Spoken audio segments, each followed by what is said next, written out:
ne sera... En ce soir du 12 décembre 1965, personne ne se rend compte que Frère Branham est sur le point de donner son dernier sermon de la vie. Le lieu choisi pour ce sermon d'adieu est cet endroit, un vieux temple juif loué par Frère Peregrine pour abriter les premières réunions de la nouvelle église qu'il venait d'ouvrir à Tucson, en Arizona. Dans ses premiers mots, lors de cette soirée, Frère Branham se montre reconnaissant à Dieu pour les débuts de cette œuvre qui vient de voir les jours à Tucson.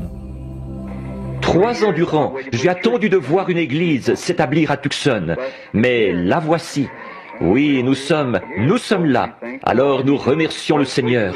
Il nous a tout simplement laissé attendre jusqu'au point où nous pouvons maintenant l'apprécier.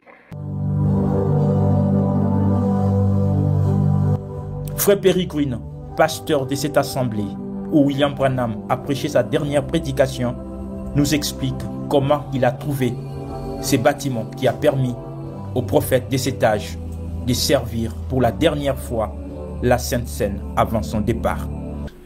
Is that I found the building without Brother Branham telling me. J'ai trouvé les bâtiments sans que Frère Branham me le dise. Il a dit dans la bande et aux autres frères que la raison pour laquelle je n'en commencerai pas une, c'est parce qu'ils trouveront un bâtiment et ils viendront dire Frère Branham, et c'est ici que nous sommes censés être. Alors qu'ici, il avait dit au pasteur de cette ville qu'il ne commencera pas d'église. C'est la raison pour laquelle sur le banc de Shreveport, il dit « Ce n'est pas moi qui ai commencé l'église pour faire quelque chose. C'est Frère Green qui l'a fait. » Frère Branham a dû faire cela pour tenir parole envers le pasteur de la ville. Ce soir-là, de nombreuses personnes sont venues écouter Frère Branham dans ce sermon qu'il a intitulé « La communion ».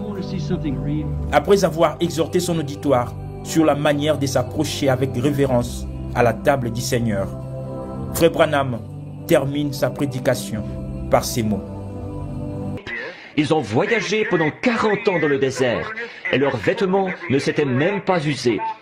Soyons vraiment respectueux quand nous venons. Soyons vraiment aussi respectueux que possible en venant. Ces mots seront les derniers que nous aurons des Frères Branham enregistrés sur bande. Car quelques jours seulement après cette prédication, William Branham et toute sa famille vont embarquer pour Jeffersonville en vue de passer leurs vacances de Noël. L'un des derniers services que Frère Branham a tenu ici, c'était juste avant que Frère Branham ne quitte Tucson pour retourner à Jeffersonville avec sa famille. Lors de ces services particuliers, il y avait tellement de gens qui sont venus pour ces services de communion. Et Frère Branham a servi la communion ici quelques jours avant son départ, le 18 décembre 1965. Nous savons que cette nuit-là, quand Frère Branham est parti d'ici, l'accident s'est produit au Texas et puis le 24 décembre, Frère Branham est décédé. Ce culte dit d'au revoir a marqué la dernière apparition publique de Frère Branham. En quittant Tucson ce matin du 18 décembre, Frère Branham partira pour ne plus revenir. Et son Jeffersonville natal, il ne l'atteindra pas non plus.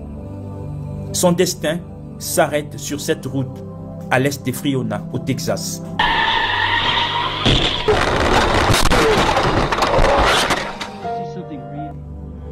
La nouvelle de l'accident tombe comme un coup péré. Et ce sera le chemin choisi par le Seigneur pour rappeler son serviteur le prophète à la maison, après plus d'une trentaine d'années de ministère accompli. Knight's a man with a sword. The voice come back and said, not a king's sword, but the king's sword.